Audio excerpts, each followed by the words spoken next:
حضار گرامی، برادران نهایت محترم، دشمنان اسلام یک دریچه را نگذاشته که از او حمله بر مسلمانان نکرده باشه. دشمنان اسلام راههایی را پیدا میکنه که بتوانند افکار و نظریات زهراگین خود در درون افکار و اندیشه های جوانان ما ترزیق کنه. تلاش میکنن یک نوع شبهه و شکوک در بین اندیشه های مسلمان ها ایجاد بکنه و یک راه را همیشه تعقیب نکرده، بلکه در صدد پیدا کردن راه های متنوع می باشه. تلاش میکنن چه قسم بتوانن مسلمان از ذهنش مغشوش بسازه، در مورد دینش شک پیدا کنه، اندیشه از او را متزلزل بسازه تا بتانه روز دیگر نعوذ بالله او را طرف یک دین باطل خود دعوت بده. از او خاطر در این عصر امروز ما باید خیلی بیدار باشیم که از کدام روزنه ها دنیای کفر وارد میدان مبارزه با ما میشه و چه قسم میتوانند یقینا هم ما را اندیشه های ما را خراب بکنه، مفکوره های ما را خراب بکنه. در این روزها زیاد سوال از مسئله تقدیر میشه و ما آنقدر زیاد سوال میشه که هیچ حد و اندازه نداره. همگی همی سوال میکنه که تقدیر چه رقم است. دیگهش میگه که وقتی یک انسان قتل میکنه، زنا میکنه، خیر چرا الله عذاب میده؟ به خاطر که در تقدیر همی نوشته شده بود. این پیروان ابلیس لعین است. ابلیس زمانی که الله متعال فرمان داد برای سجده به آدم علیه السلام، از قیاس و عقل و منطق خود کار گرفت و شروع کرد به خودستایی، به خود بالا بردن، به برتری خود. به این نظر نمیکرد که الله خالقم مرا امر کرده و فرمان داده که تو سجده بکن. زمانی که الله او را مورد لعنت قرار داد، بعد از او امی گناه خودم حواله به تقدیر کرد. قال فبما اغویتنی، به سبب ازی که تو مرا گمراه کردی، لاقعدن لهم صراطک المستقیم، ما در راه درست و مستقیم مؤمنان میشینم و وارا نمیگذارم، وارا گمراه میکنم. آدم علیه السلام هم خطا مرتکب شده، نفهمیده، در اجتهاد خود خطا شده، لیکن او کلی ملامتی را سر نفس خود میندازه. ربنا ظلمنا انفسنا و این لم تغفر لنا و ترحمنا لنکونن من الخاسرین. پروردگارا ما سر نفس خود ظلم کردیم، در شان خود کوتاهی و قصور کردیم. شما دو مسیر خیلی متفاوت و متضاد در اینجا ملاحظه میکنه و الله متعال داستان ابلیس و آدم علیه السلام در اول داستانهای قرآن کریم برای ما پیش میکنه.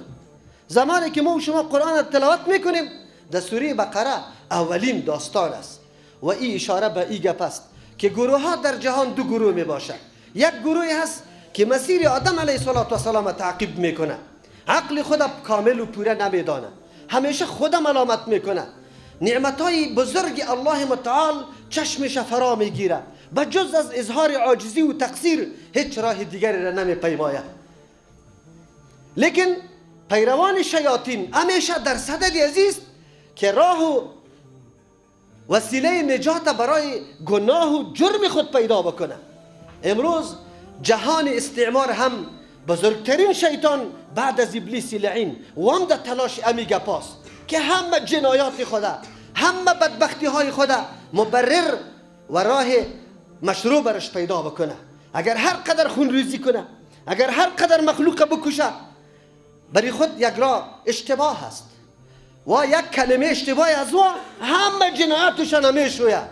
اما کسی که انتقام از حته و حرم رسول الله صلی الله علیه و سلم میگیره، او را مسلمان امام تروریست میگه. در این موضوع انشاءالله در جمعه آینده باز گپ میزنم که معلوم شوه که کی به جهنم میره و کی به جنت میره و کی مسلمان باقی میمونه و کی کافر باقی میمونه. امروز فقط موضوع را دمی مورد میگیرم که این پیروان شیاطین همیشه در صدد عزیز که جنایت و جرم انجام داده، غصب کرده، قتل کرده، زنا کرده، شراب خورده، قمار زده، دروغ گفته، غیبت کرده، زیان رسانده، تاوان رسانده، مسلمان حقش پایمال کرده، لیکن کل ملامتی را سر تقدیر میندازه و میگه که در تقدیر میتور نوشته بود. از او خاطر ما میخواهیم بحث تقدیر گسترده بسازم، در چند جمعه در مورد از این گپ بزنم، ذهن ما خلاص شود که تقدیر چی است، ایمان به تقدیر چی است. تو که مؤمن هستی الله امتحان در مورد امتحان قرار میده، در چی چیز تو را قرار میده. از او خاطر من امروز فقط مقدمه یا یک طور گپای ابتدایی در مورد تقدیر براتان میگم. پیغمبر علیه السلام از او فتنه ها و اموری که امتش در آینده دوچار میشد بسیار زیاد امت خود بر حذر میداشت، هشدار میداد. با امت خود این گپا را میزد که امت شما هلاک نشوه مثل قومای سابق که هلاک شده، شما بیدار باشید. از بدعت هشدار داد پیغمبر، از فتنه های مسیح دجال خبر داد، از او علامات صغرای قیامت که در اونجا کدام ناگواری ها میشه او را بر ما خبر داد. از جمله ایران خبر داد که در امتش کدام چیز خطرناک است و با کدام مرض مهلک امت مبتلا میشه. با وصفه که ما در مورد تقدیر آیات فراوان کتاب الله متعال داریم. در مورد اثبات تقدیر از نگاه قرآن و حدیث دیگه گپ میزنیم، لغت و معنا و اصطلاحش دیگه گپ میزنیم. تنها این مسائل واقع میشه در آینده یا نمیشه، در این مورد گپ میزنم که رسول الله صلی الله علیه و سلم قبلا هشدار داده امته. ابی محجن رضی الله عنه حد صحابیست میفرماید که پیغمبر صلی الله علیه و سلم فرمود انما اتخوف علی امتی ثلاثا، یقینا آن چیزی را که من میترسم از امت خود سه چیزا میترسم که در امتم پیدا میشه و من خوف دارم. خوف از آن چیزی انسان داشته می باشه که بسیار ضرر داشته باشه و قریب الوقوع باشه و سبب هلاکت باشه. چرا؟ اگر یک امر حدوث پیدا میکنه، عارض میشه و تو جبری از او را زودتر میتونی، از او قدر خوف نمی باشه. رسول الله از اموری که خیلی عادی و سبک است از او اعلان خوف نکرده که من از این خوف دارم، از امور اعلان خوف کرده که او مهلک است، ضررش خیلی زیاد است و یقینا فساد در معاشره پیدا میکنه. امروز امی گفته ها آنقدر فساد پیدا کرده که پرسان نکن. هر جوان چیزی دیگری نداره برای انجام جنایت خود و برای پرداختن جنایت خود به جز ازی که استدلال به چی بکنه؟ تقدیر بکنه. هر کس میبینی سوال است. جوانای ما در هر مجلس که گیر میه دیگه بحث نیسته، در مورد تقدیر جر و بحث است و منجر میشه. هر کس از عقل و مفکوره و فلسفه خود گپ میزنه. جناب محترم، جناب انسان، تو چقدر عقلی کامل داری؟ چقدر قوت در عقل داری؟ من زمانی که تفسیر قرآن کریم شروع میکنم ضرورت وحی را درس میگم که ما برای وحی ضرورت داریم. هدایت توسط حواس ما، توسط عقل ما قطعا ممکن نیست. در مورد عقل گپ میزنم که اگر یک انسان خوب عاقل است آیا میتونه راه هدایت پیدا بکنه بدون وحی؟ کلا، قطعا نه. چرا؟ به خاطر که عقل محسود است، عقل مغلوب است. نمیبینی؟ عقل مغلوب شهوت است، عقل مغلوب قوه وهم است، عقل مغلوب قوه غضب است، عقل متاثر از رسم و رواج ما حول و محیط است. عقل نمیتونه راه خود پیدا بکنه به خاطری که بیچاره عقل در برابر امچو موانع و صدرا نمیتونه راه گشایی کنه برای راهنمایی خود، نمیتونه این کاره. عقل مغلوب قوه غضب است. دو برادر زندگی میکنه، برادر کلان است، برادر دیگه خیلی خرد است، 20 سال از او خرد است. این برادر 20 سال است لیکن او 1 سال است. پدرم ضعیف است، پیر است، کل مصارف و مخارج خانه سر امی برادر کلان است. شب و روز محنت میکشه. زمانی که برادر در سن مکتب برسه کل مخارج و مصرف مکتب و فیسشه امی برادر ادا کرده رویست. حتی عروسی برش میکنه، توی برش میکنه تا که او 20 ساله میشه، او 40 ساله میشه. 20 سال مکمل در خدمت برادر قرار داشت و هر گونه مصارف سر برادر خود حتی ایره بسیار فخر بری خود میدانست. اما روزگاری که پدر برش بگوید که بچه‌ایم زن گرفتی آلی ما بینتان جور نمیه، زندگی نمیتانه، بی که با هم جدا شویم. دمی فرصت که وقتی مال تقسیم میشه یک بالش در بین مورد نزاع قرار میگیره، یک بلس جای، یک دکانک، مال و متاع دنیاست و هیچ کس هم این رقتی خود در قبرم برده نمیتانه. لیکن دو برادر با هم انقدر جنجال و نزاع را کشمکش شروع میکنه که بسا اوقات برادر میخیزه تفنگ میگیره برادر خود قتل میکنه. و یک مورد نیست، انشالله شما هم شاهد باشید که برادرها در بین خود نزاع و جنجال پیدا کرده، آخر باز منجر به قتل یکی دیگه شده. خب گوشتان آواز بکنه. زمانی که او برادر قتل بکنه عقلش میگه که اوهو بازی خود قتل کردی، آلی تو تنها اولاد خود میچلاندی، در فکر روزگار اولاد خود بودی، آلی برادر زادا هم در گردن تو سقوط کرد و این ملامتی دنیا از مخلوق مخلوقان سری تو شد، گناه آخرت هم سری تو شد. چقدر پشیمان است به زبانی خود نعوذ بالله لعنت سری خود میگه، هلاکت به خود طلب میکنه. اما از تو مسلمان سوال میکنم، از تو انسان کمی عقل امینجا در برابر قوه غضب توانست مقابله بکنه؟ امی اندیشه و فکر دمو فرصتی که این حالت غضب بود مانع غضب شد؟ نشد، مانع غضب شده نتانست. عقل مغلوب غضب است، قوه غضب سرش غالب است.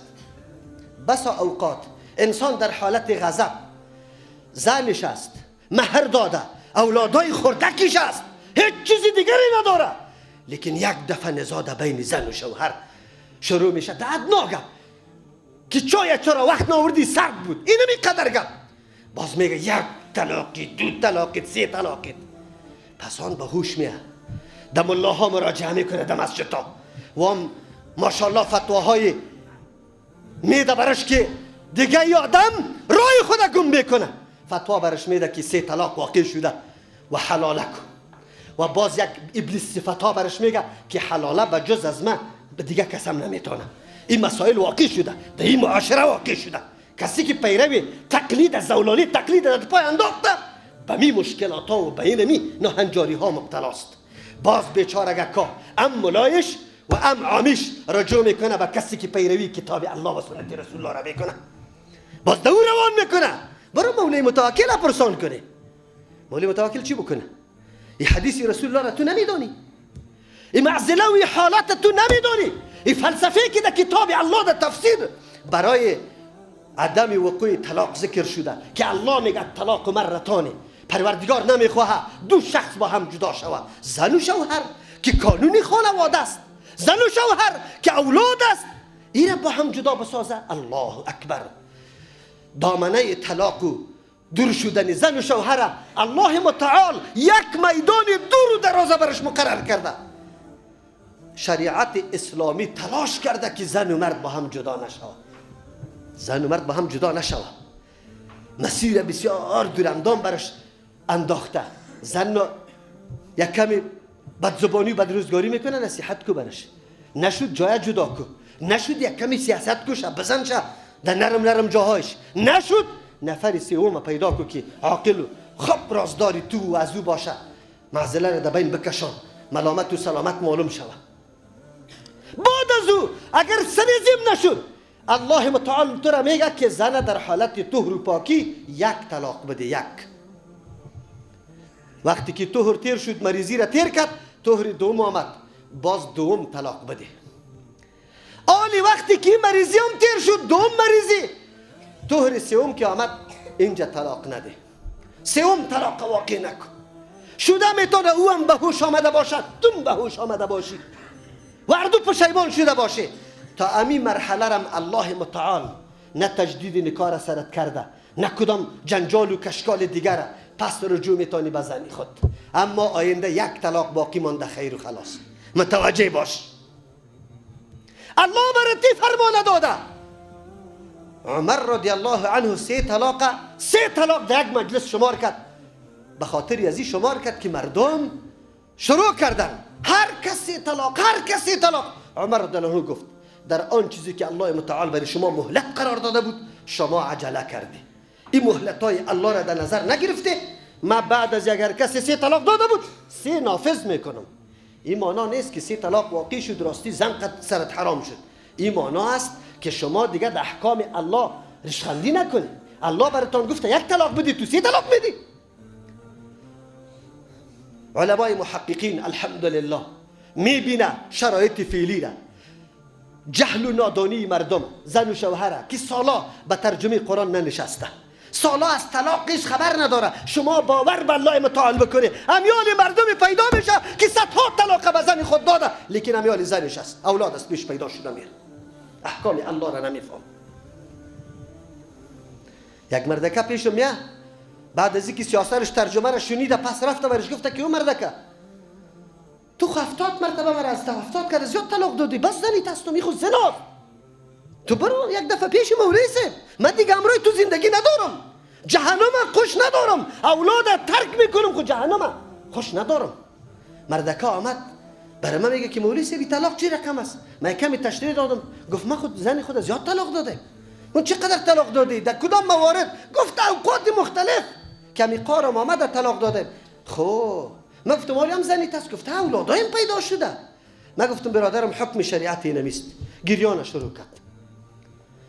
اتور گریان میکرد. من گفتم برادر مسلمانم این احکام الله است. شاید تو بگویی که کی خبر داره، سرپوش خانه بند است، هیچ کس آگاه نداره. اگر 100 طلاق داده میگه 50 طلاق دادم، الله خبر داره. تو سری احکام الله ریشخندی کرده ای، احکام الله را مورد استهزاء قرار داده ای، تو برش اعتنا نمی کنی. مسلمانی تنها به این نیست که الله اکبر در مسجد برم نماز بخوانم. اسلام در هر گوشی زندگیت حاکمیت داره، باید برش تسلیم باشی. جنابای محترم حلاله را برش میکنه، نکاح صیغه و متعه شیعه را حرام میگه، زنا میگه، اما 1 شبه و 2 شبه نکاح حلال میگه. این کدام انصاف است؟ این کدام استدلال است؟ آیا اون نکاحی را که رسول الله لعنت سرش گفته محلل و محلل له را، او نکاح هست؟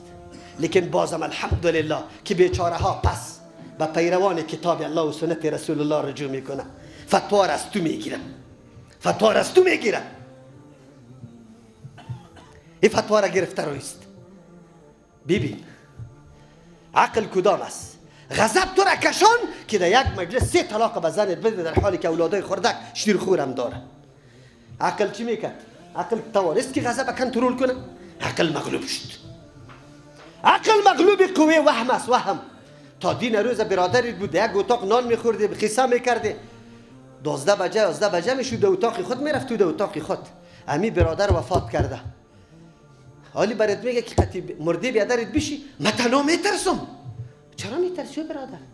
سابق خوی برادرت زنده بود، چنگ و چسب هم میتونست، جنگ هم قطعت میتونست، تو را لطوکوب هم میتونست، حالی خو مرده، حالی خو حتی گپ قطعت زده نمیتونه. چرا قطعش نشسته نمیتونی؟ وی وی وی وی ترسم میاد، این مرده است. عقل چی میگه و قوی وهم چی میگه؟ کدامش غالب است؟ قوی وهم غالب است، تو را نمیگذاره. روز میبینی که اینی درخت است، اینی برج است، اینی شو محتوی شده سایه، میبینی که درخت مثل سایش مثل شکل انسان و این انسان است. خب عقل برات میگه که نیست انسان، سایه درخت است. پس میگریزی در خانه. عقلت غالب است یا وهمت غالب است؟ وهمت غالب است. خب در پالی همسایه نیک زندگی داری، سالا در هر درد و غمت امی همسایه بود. اگر شب مریض پیدا شده تک تک زده ای که الان موتری تبکش که سیاستری خدا در حالت ولادت است در زایشگاه میبرم. اگر روزی قرض پیدا شده دروازه تا قرضدار زده، خانه همسایه را تک تک کردی، یک کمی قرضدار هستم برای من یک کمی یک چند روپه پول بده که من بیاب میشم. همسایه به اعتمادی که یک مدت عمره زندگی با تو کرده، شخصیت تو معلوم است، لیکن یک دخترش در خانه باقی مانده، امی همسایه میره. امروز زناها در کجا میشه؟ راستانه بگوی، زناها از بچه کاکا میشه، زنا از بچه خاله میشه، زنا از بچه ماما میشه، زنا از همسایه میشه. در حالی که میفهمه که زنا این آدم چطور این خو حق سرمه داره، هیچ حق نداشته باشه، این جرم شریعت است. هیچ حق نداشته باشه، جرم شریعت است. خو اگر دیده شم این معلوم شم این رسوایی رسایی کو اگر گیر شم سنگسار میشم. سری همی قدر گپا برای 2 دقیقه لذت حاصل کردن عقل کارگر است یا شهوت غالب است؟ انسان از عقل خود سری عقل اعتماد نکو. عقل این قدر بالا نتراش. کسایی که تقدیر سوال انتقاد میکنه عقل است. عقلانی ها زیاد است. بلکه ما که دعوا داریم که در منهج سلف بریم. منهج سلف باز در تقدیر براتون بیان میکنم که صحابه سوالا کرده در مورد تقدیر یا نکرده. که تو جوان هر روز سری تقدیر سوال کرده رویستی.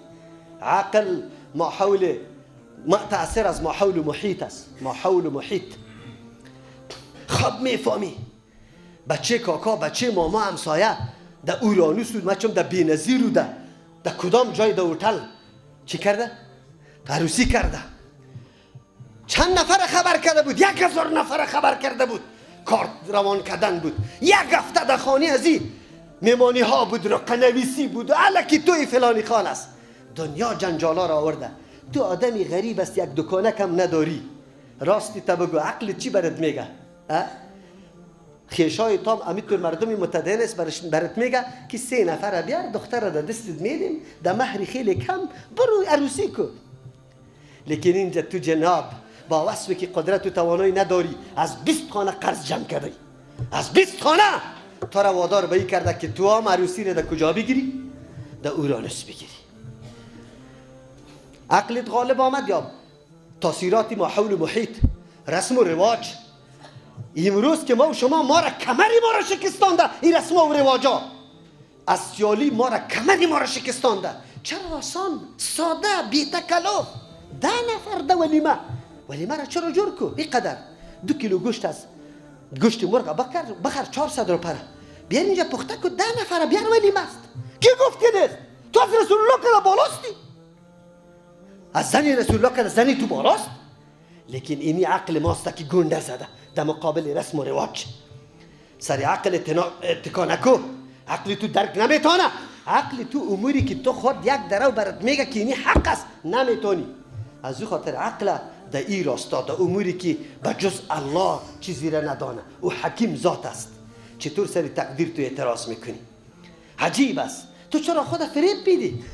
گناه را سری تقدیر میندازی. چرا فریب میدی؟ بله رسول الله صلی الله علیه و سلم قبل از قبل برای ما خبر داد.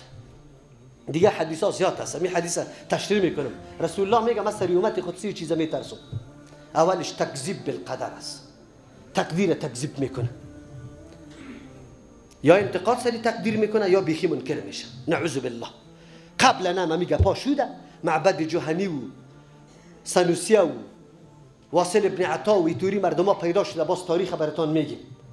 او مردم ها امی قسم بودن. امروز هم مجلس های جوانای ما فقط بجز ازی که در آخر منجر به این میشه که تیر از زمین دین نعوذ بالله همونجا اعلان میکنه. جنجالشان کم اضافه میشه باز همی طور اعلان هم میکنه که تیر از دین. تو خبر داری که سخن تو چقدر است و چه قسم است؟ برادرم تو کدام کار بی اختیار میکنی؟ برای من نشان بده. کدام کارت بی اختیار است؟ امیالی که تو گوش گرفته این سخنای مرا این بی اختیار است یا بی اختیار؟ تو در این مسجد به چی آمده ای؟ خو یک نفر دیگه همراه تو از خانه تو برادرت بود او طرف سینما روان شد. این مسیر چرا انتخاب کرده؟ مجبور بوده؟ قطعا مجبور نبوده. رسول الله صلی الله علیه وسلم میگه در امت ما این گپ پیدا میشه. تکذیب به تقدیر پیدا میشه. دوم گپ رسول الله صلی الله علیه وسلم میگه التصدیق بالنجوم. کسایی که نعوذ بالله ادعا داره که ما ستاره شناس هستم در راه ها و لبای سرک و چمنا این کاهنا و ساحرای بدبخت زیاد ششته. هم مسلمان هم هندو. مراجعین هندو از مسلمان که زیاد است. به خاطر که مردم سر هندو زیاد عقیده داره میگه این علم غیب هم میفهم از او کرده. در وطن ما امی گپا روان است. اما تو عالم وقتی که اینمی ها را رد میکنی وهابیستی. وقتی که مردم میگی که کارا شرک است از دین برآمدن است تو را میگه وهابیست. من تعجب به او دولت میکنم که چطور یک عالم از سری منبر که از کلام الله بگویه از حدیث پیغمبر بگویه و چاپه بنداز در حالت وحشت و در حالت حیبت در شو ایره ببر ولی او کسی که صراحتا علنا در میدان نشسته است، مردم گمراه میکنه، ترویج شرک میکنه، حتی او اگر کسی او را بدان بگوید مانع میشه، شاید که همون نفر را ببری، به خاطری که میگه مانع چیستی؟ آزادی شخصیستی، دموکراسی تحقق پیدا نمیکنه. بالله قسم مرز است. بدان مسلمانی و کفر دیلمین جست. تو این قدر نظام اسلام عقیده نداری، نظام کفری عقیده داری، تو مسلمان باقی میمانی؟ تو میمانی؟ کافر شدن گپی عادی نیست که کسی بگوید شاخ سبز بکنه که شاخ میشم. وقتی اونمو گپ روا دانستی، ترجیح دادی و او را دموکراسی ارزش برش قائل شدی، ارزش به دموکراسی، ارزش به این بیدینی و الحاد، به شرک، این کفر است، کفر است، کفر است. نگوی ارگانیای امنیتی که ما همیشه به حق هستیم. الله متعال از پیشتان سوال میکنه، در روز قیامت رفته نیستیم. این پاچایا و این دربارا و این حکمتا نخواد بمانه. روزگاری تو در پیش الله رفته نیستی. سارنوال صاحب، قاضی صاحب، امنیت صاحب، والی صاحب، پارلمان صاحب.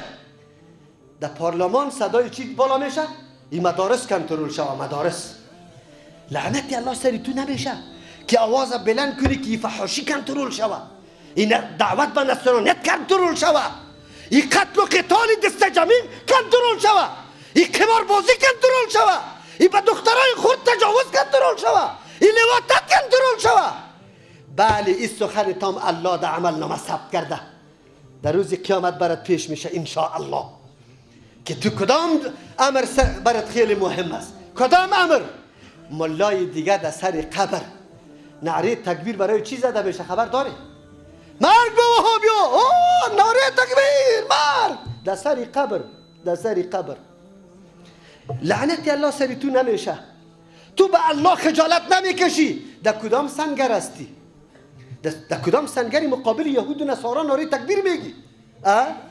مردم وقتی که کلمه وهابی میشه دست جمعی چی میکنه؟ وهابی نمیشناسی؟ چی هست؟ تو را به الله قسم میشناسی؟ من قسم برات میدم تو یک دفعه تعریف کو برام. خب این مردم دنبال رو است، رمه مال است، فقط تحریک کشانه، هر طرف ببرشانه.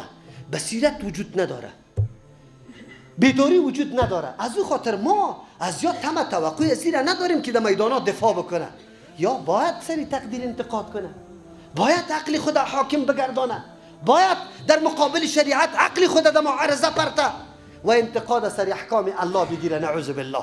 از این طور مردم گله نیست، این اونمو مردم است. عزیزا ما یک دشمن نداریم، ما یک روزنه برای هجوم و یورش دشمن نداریم، روزنه های مختلف داریم. از این خاطر توصیه ما به همیشه به جوانا ایسته. او جوانا خود مسلح کنه، او جوانا علم حاصل کنه، معلومات بگیره، وقتی تو نزایی نکنه. عالم در مسجد محکم کن، هر روز دنبالی من نبیا. علما الحمدلله میالی رخصتی است، کلگی یا در مسجد یا در خانه خود آرام نشسته است. 4 دانه جوان در گردش جمع شده، بگو من این کتاب عقیده را ختم میکنم. عقیده امام ابو حنیفه رحمه الله، عقیده التحاویه، عقیده سفارینیه، عقیده الواسطیه، یک کتاب عقیده را میخوانم به خاطر که ما آینده در میدانی هستم که فرهنگ غرب یورش آورده، هجوم آورده. ما باید مستند در مقابل از او جواب بگویم. وقت در این و آن ضایع نکنه، در کفر و در مشرک گفتن مردم ضایع نکنه، در تکبیر و در این گپا ضایع نکنه.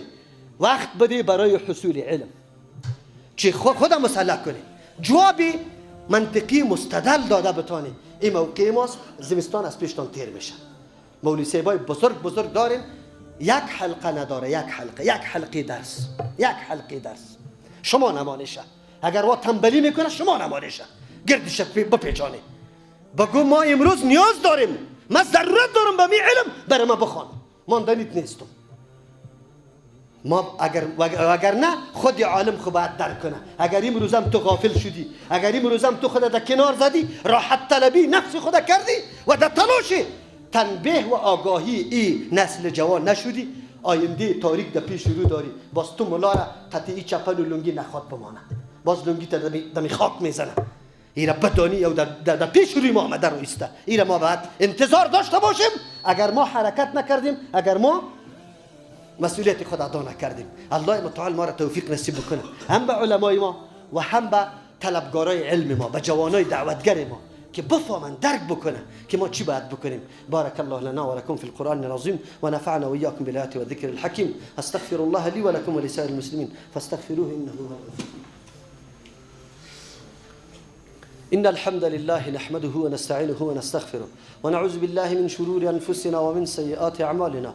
من يهده الله فلا مضل له ومن يضلل فلا هادي له. وأشهد أن لا إله إلا الله وحده لا شريك له وأشهد أن محمدا عبده ورسوله.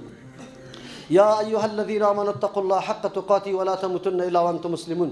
يا أيها الناس اتقوا ربكم الذي خلقكم من نفس واحدة وخلق منها زوجها وبث منهما رجالا كثيرا ونساء واتقوا الله الذي تساءلون به والأرحام إن الله كان عليكم رقيبا. يا أيها الذين آمنوا اتقوا الله وقولوا قولا سديدا يصلح لكم أعمالكم ويغفر لكم ذنوبكم ومن يطع الله ورسوله فقد فاز فوزا عظيما. اللهم صل على محمد وعلى آل محمد كما صليت على إبراهيم وعلى آل إبراهيم إنك حميد مجيد. اللهم بارك على محمد وعلى آل محمد كما باركت على إبراهيم وعلى آل إبراهيم إنك حميد مجيد. برادرای گرامی، ما و شما شروع کرده بودیم به اینکه یک مرکز اسلامی میسازیم. یک دوست دیگری ما با وصفی که ما وظیفه هم برش ندادیم، لیکن هر کس از خود احساس دین داره. این خواهرای ماست که 3 انگشتری خود روان کرده است. خواهر ماست 3 انگشتری طلای خود روان کرده. این انگشتری است که لاکت خود روان کرده. این خواهر ما 30 لاکت خود مکمل روان کرده. این خواهر دیگه ما لاکت خود 30 لاکت خود روان کرده. الله متعال در دنیا و آخرت اجر جزیل و سرفرازی بزرگ برش نصیب کنه. از این احساسش انگشتری خود روان کرده به اندازه توان و طاقت. یا خواهرای ماستن، ولی خواهری خوابالوده نه، خواهری که احساس داره. این پول نخت است که خواهرای ما جمع کرده روان کرده. محض که شنیده تا حالی را ما پیامم برشان ندادیم. ما باید درک بکنیم خواهرانی هستن که خوابالوده نیستن. خواهرانی است که از مزایای ترجمه قرآن کریم استفاده کرده. خواهرانی هستند که از درس حدیث شما باور به الله بکنی. در این هفته مسیج امیالی در موبایل است، یا خواهر میگه که کل هفته را گریان کرده به خاطر بند شدن درس حدیث. و ما هنوز هم انتظار داریم اول به این خواهرها از الله متعال برشان همون سرفرازی که اراده دارن در دنیا و آخرت الله برشان نصیب بکنه و در این راه و در این مسیر الله توفیق مزید برش نصیب بکنه که یقینا ما را غیرت داد و ما را باهوش ساخت و ما را بیدار ساخت. عزیزان گرامی، این مرکز مولی متوکل نیست. این مرکز کتاب الله و سنت رسول الله است صلی الله علیه و سلم. این مرکز ما میخواهیم که همچون مردمی که شبهات وارد میکنه ما در مقابلش سپر داشته باشیم. در هر میدان، در هر مجلس ما شخصی داشته باشیم مقابله بکنه. به این خاطر دوستا عزیزا باز براتون اعلان میکنم، ما به او خواهرای ما در خواهرای خود واقعا مجاهدت بیشتر دیدیم. ما جمعه پیشینگه برای شما وظیفه دادم پیش که در خانه هایتان درس شروع کنی. الحمدلله هر طرف که میرم شاگرد خواهر برای میگم مولوی صاحب یک حلقه را باز کردم. الحمدلله اینی قدر شاگرد آماده شده درس خوانده رایسته. ان شاء الله الله در عمرشان برکت بندازه.